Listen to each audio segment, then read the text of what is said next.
Today is the Sunday before Thanksgiving, and I was late last night at the Target with my granddaughter, who started a job, her job this last week, and she needed some things. And lo and behold, I was thinking, what am I going to say tomorrow? It's been a busy week. It's been a busy day. I have a lot on my mind, as all of us do, a lot to think about. So I've been thinking about it, and I've been putting things down, but it just seemed like it was everywhere. And then I was looking at the magazine rack right as you check out, and O Magazine, their lead title is How Gratitude Shifts Your Attitude. And I thought, this always happens when I'm going to be talking about something brilliant will just jump off from some page or some magazine or someone I'm talking to. And that always inspires me that what I'm going to be talking about is what people need to hear. And of course, you always know it's what I need to hear because I'm reading my own mail. So I invite you to just listen in as I read my mail. There was a world-famous painter in the prime of her career when she started losing her eyesight. And she was fearful that she might have to give up her career. And so she heard about this really, really good eye surgeon. And she went to him and he said, I think I can help you. And after several weeks of delicate surgery and therapy, her eyesight was fully restored. She was ecstatic. So she wanted to show him some appreciation, more than just paying the bill or, buying him a fruitcake for Thanksgiving, which he might not like. She wanted to do something really special, so she asked him could she paint a mural on his new office wall. He said sure. He had no idea what she would paint, but he trusted her because she was known all over the world for her artwork. So when she finished, she was so proud of it that she called a press conference. And with the doctor's permission, she had people from the community and the media come to unveil this beautiful mural on his wall. And on the wall was a beautiful picture of an eye. It was huge. And one of the reporters went over to him and said, Doctor, what did you think when you saw that eyeball on your wall? He said, all I could think was, thank God I'm not a proctologist.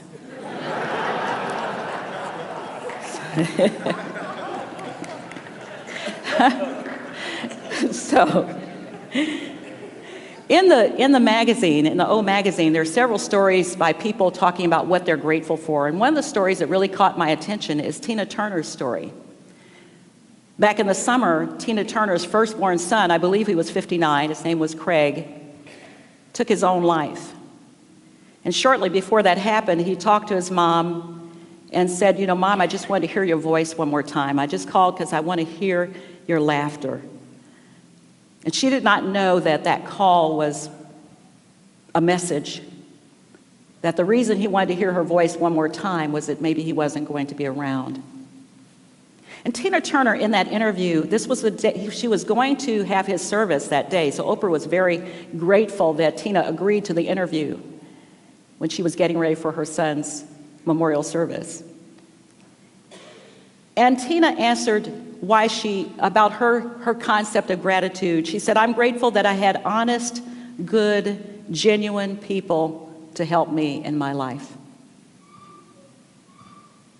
And I'm sure all of us could say the same thing. We do have honest, good people, but how often do we take the time to tell them that we appreciate? So today's lesson is on gratitude. And I believe that gratitude is a key to happiness.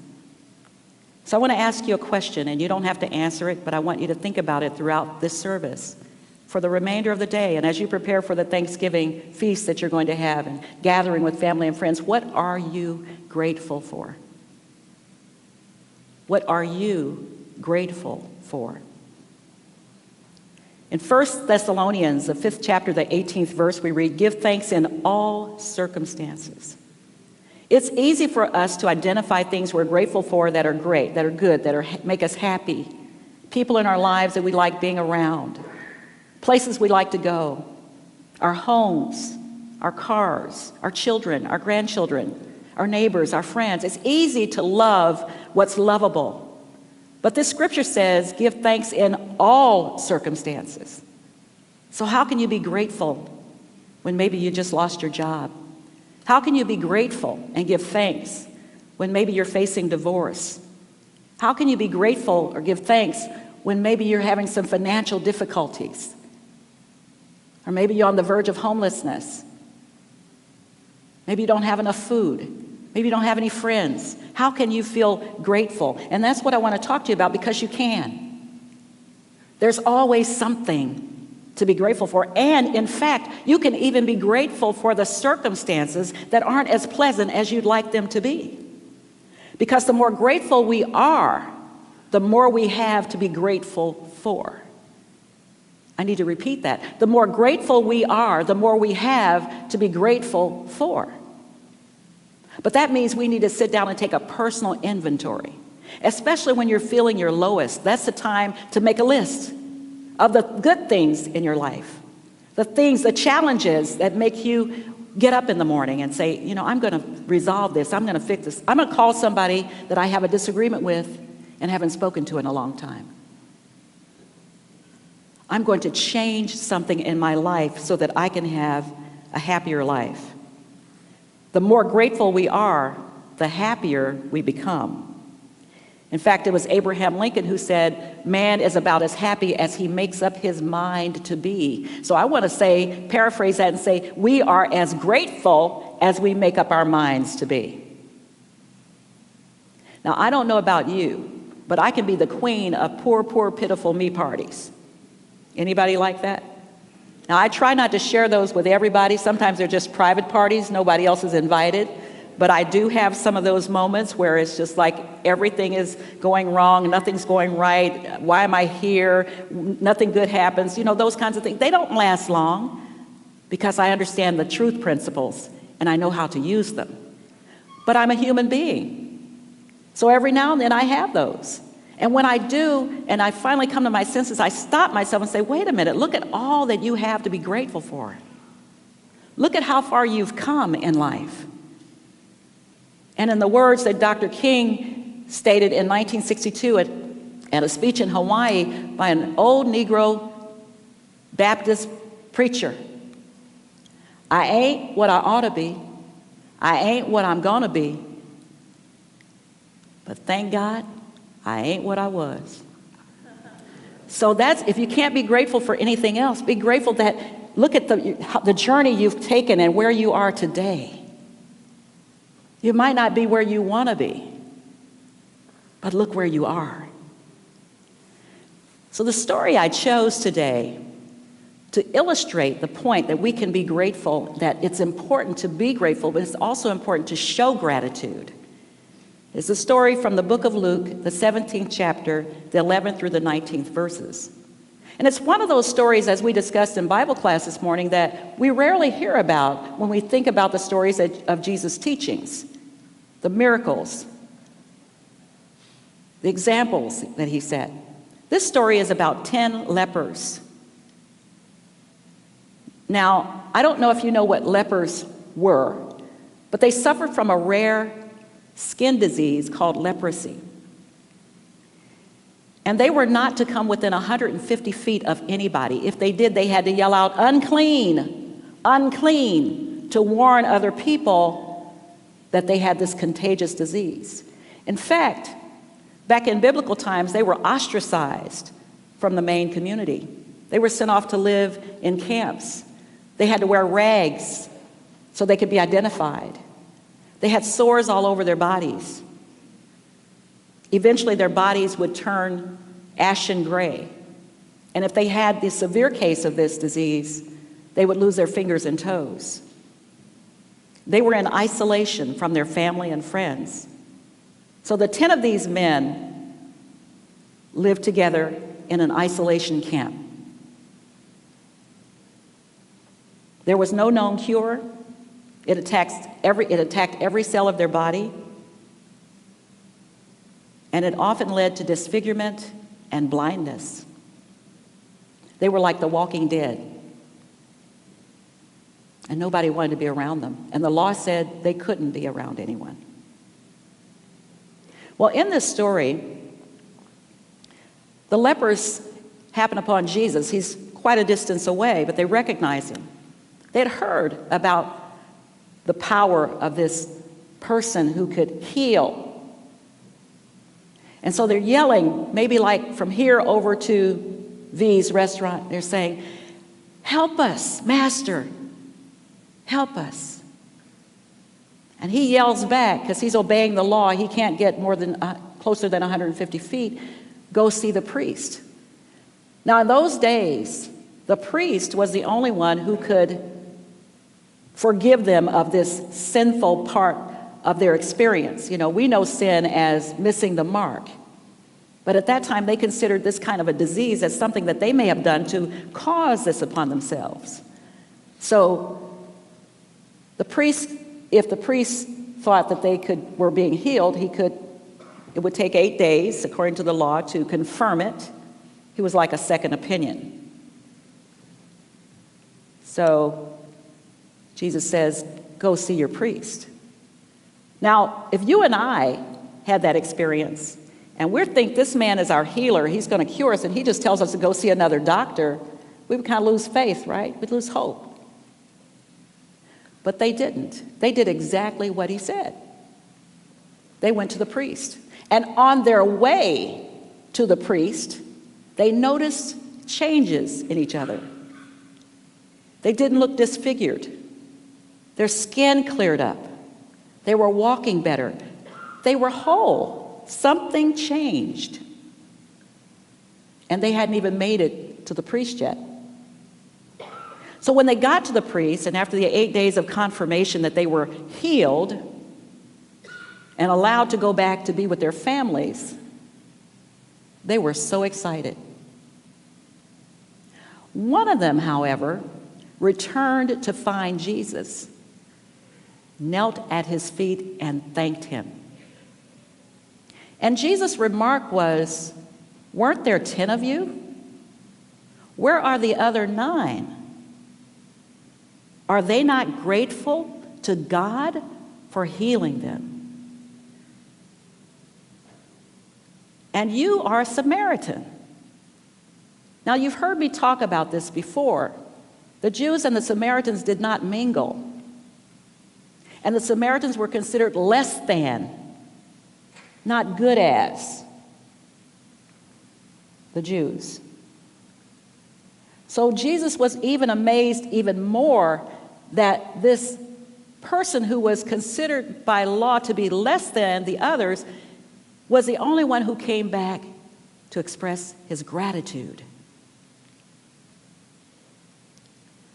So as I was looking at this, I was thinking, how many times has someone done something for me that I thought about, I really want to thank them. I really want to tell them how much that meant to me, and I don't take the time. Maybe I got too busy, maybe I forgot about it, maybe I never see them again. Does that ever happen to you? And someone in the Bible class said, "Yeah, but what if I don't remember exactly what they did? Then I'd be embarrassed to just say thank you. What am I thanking them for?" And I said, Maya Angelou said something I really liked. She said, "People may not remember what you said or what you did, but they will never forget the way you made them feel. So all you have to do is say thank you. You helped me. You touched my life in so many ways. You may not remember exactly what they said. You may not remember, but that's not important." And Jesus wasn't looking for any accolades. He wasn't looking for praise. What he was saying was that in everything we ought to be grateful. And there's a difference in giving thanks than being grateful. Giving thanks means it's an action. It's not just a thought. And I'm not just going to tell somebody else, "Do you know what they did for me?" To express my gratitude, I need to tell the giver of that gift. And sometimes you may think it's too late because the giver may not be here anymore where you can reach out to them. But the truth is, it's never too late. And you can express your gratitude even to the other side. Even to the other side. So as I was doing my research, I came across this story that I really, really liked in the way this author put how this works in our life. So let's say you're one of the 10 lepers and you're one of the 9 who didn't take the time to say thank you, to go back and let Jesus know you were healed. It's like a teacher who's been teaching school for years and doesn't know whether the students benefited from their teachings, never hears from them except maybe some negative news that happens to be in the newspaper. They're always wondering, I wonder how they turned out. I wonder if something that I said or something that I showed them helped them in their life. So the one did. He knew it was important to go back and give thanks, because giving thanks is different than being thankful. Being thankful, I can be thankful all day long, but actually giving thanks is an activity. It's an action. It requires action on my part. So this author goes on to say, would it be good to go back and conduct an on-the-street interview with those guys who did not come back and say thank you several days later and ask them, why didn't you go back and tell Jesus thank you? And one of them would say, well, I did what he told me. I went to see the priest. And another would say, well, I went and celebrated with my family. They've gone through a hard time. I've been isolated from them for a long time. I intended to go back, but it got dark and I just never made it. And another might say, you know what? I didn't go back because I'm not sure that Jesus even healed us. See, I've been taking these herbs and they're supposed to cure leprosy, and I just thought that it was a coincidence that it happened about the same time. And another one might say, I'm cured, but I can't be happy. Look at all the people in the world who are suffering. There are others who have this disease and they're not healed. How can I be happy when there's so much suffering in the world? And another one of the 9 would say, well, I'm going to go back and thank him, but I've been really busy. I've been on Oprah and Ellen. I've been on CNN and MSNBC. I've been on Fox. I've been on NPR. I've been on PBS. I've just been busy. I got people calling me every day. But all of us are going to go back later on this week, and we're going to take a picture with Jesus for our Got Milk billboard. And then somebody else might say, well, I didn't go back and thank him because I'm afraid to. I mean, you know, Jesus has been telling people to sell everything and follow him. He's been telling people to take up your cross and follow him. I'm not sure that I want to be that fanatical. Whatever the reason, Jesus makes it clear that the message expressed by the refusal to say thank you, like the Good Samaritan did, is important, because when we express gratitude, we're blessing ourselves. That gratitude is not about the act that was done, the person who did it. It's being grateful in your own heart. The Buddhists call that gladdening your heart. Gladden your heart. So I like the way this was put because it brings it to the relative. Another way to bring it to the relative is to talk about Joseph and his brothers in Genesis chapter 50. There are lots of examples in the textbook that Unity uses called the Bible. And in this story, Joseph is sold into slavery by his brothers. They've washed their hands of Joseph. They're so glad to be rid of him, they don't know what to do. He's a favorite of their father, and they just want him out of there. Their lives would be better without him. He ends up in jail, and while he's in jail, do you think he goes telling everybody what his brothers did to him? Do you know what my brothers did? You know, having one of those poor, poor, pitiful me parties. Do you know what they said? Do you know why I'm here? Do you know I'm the son of a great man? He doesn't even know I'm here. You know, this is ridiculous. I didn't do anything. And telling everybody, no, Joseph went about his business doing what was his to do. He interpreted dreams. And he interpreted a dream of one of the fellow prisoners, and that got that prisoner freed. And when he did, he said, promise me that you'll tell the king about me and what I can do and my gifts. And you know what? He got freed and he didn't care. He was glad to be free. He forgot the promise. He forgot that Joseph had saved his life. He forgot the gift that Joseph shared with him. Now, maybe it wasn't intentional. He just got busy. He was probably in one of those interviews and had a lot of autographs to sign and things like that. It happens. But Joseph didn't complain about those things. He just kept doing what was his to do, gratefully. And he was so grateful to be able to share his gifts, even from behind bars, that gratitude got him free, and he ended up becoming governor of the land. And even when he was reunited with his brothers, he could have been very hateful and vindictive and vengeful, but he didn't. He just was glad to be reunited with his family, no matter what they had done. And that was atrocious, to sell your brother into slavery. But that didn't stop Joseph from being grateful to see his brothers again and make them a part of his life. So gratitude is a choice. We can choose to be grateful.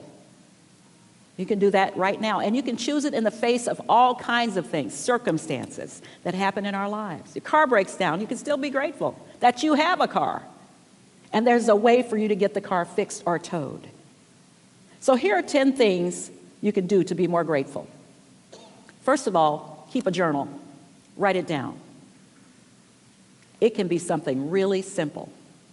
I'm grateful today that the birds are singing. I'm grateful today that I made it to church. Personally, I'm grateful for all of you, because I'd be talking to myself or preaching to the choir. How far you've come. Write that down. How far have I come? Take an inventory. Meditate. We're going to do that. That's part of the unity practice, is to go into the silence where all of the answers come. Do that. The natural energy of gratitude comes alive when we are in the silence. So sit with your gratitude thoughts. Be thankful for the peace and the calm and the stillness, and ask yourself, what am I grateful for? And then listen, because Spirit will tell you. Learn prayers of gratitude. Myrtle Fillmore said, a heart filled with gratitude magnifies God's ever-present love. In her book, Grounded, Finding God in the World, A Spiritual Revolution, Diana Butler Bass writes a Thanksgiving prayer. When we're anxious or feeling alone, when the news is dismal and we don't understand what's happening in the world, we struggle to feel that sense of gratitude, but gratitude is a choice. We can choose to accept life as a gift from the unfolding work of all creation. We can choose to be grateful for the earth from which we get our food, for the water that gives life, for the air we all breathe. We can choose to thank our ancestors on whose shoulders we stand for their stories and their struggles. And we receive their wisdom as a continuing gift for today. We can choose to see our families and our friends with new eyes and appreciate them for who they are. We can choose to be thankful for our homes, whether humble or grand. We can choose to be grateful for our neighbors, no matter how they voted, whatever our differences or how much we felt hurt or misunderstood by them. We can choose to see the whole planet as our shared home, the stage of future humankind and creation. This is Thanksgiving.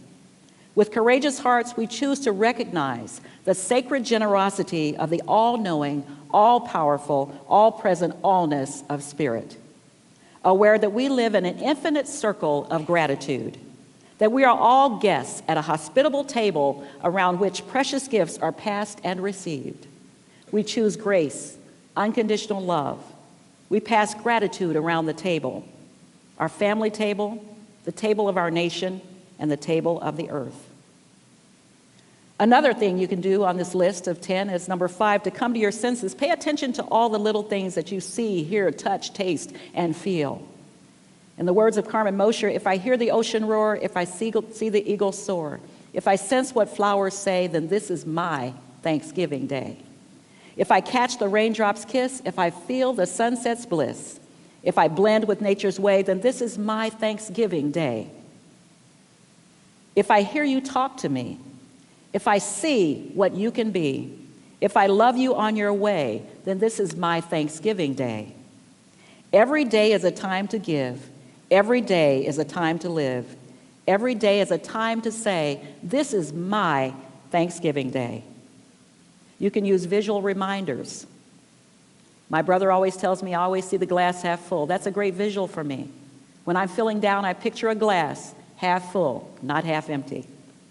Maybe you have a coin or a marble that you can carry in your pocket just to touch and feel to remind you to be grateful. You can practice gratitude every moment of every day and watch your language. Speak grateful thoughts. Out of the heart, the mouth speaks. So if you have a poor mouth, you'll have a poor life. Go through the motions. If you're not grateful right now, not feeling very grateful during this Thanksgiving season or any other time, act like you're grateful. The more grateful you are, the more you have to be grateful for.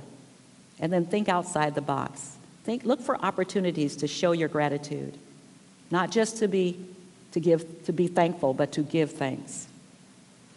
On the front of your bulletin, I wrote a quote by Melody Beatty. Well, I'm not sure if that's the one I wrote. Let me see.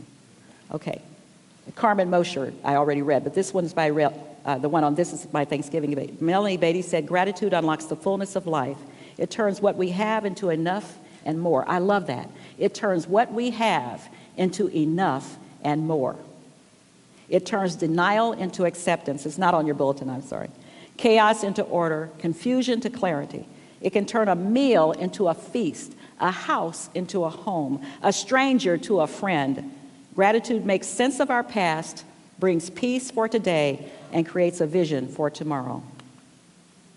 So this is the day that the Lord has made. We will rejoice and be glad in it. How awesome if we could say that every single day when we wake up and when before we close our eyes at night. This is the day that the Lord has made. We will rejoice and be glad in it. So what am I grateful for? Everything. When am I grateful? Every moment. What about you? Gratitude is a choice you make. Give thanks in every circumstance. You'll be surprised how that generates more good in your life. No matter how bad things may seem, make it a habit to be grateful. And you will find the more grateful you are, the more you have to be grateful for. Enjoy your gratitude day today, not just Thursday. Thanksgiving is every day. Let us join together in meditation.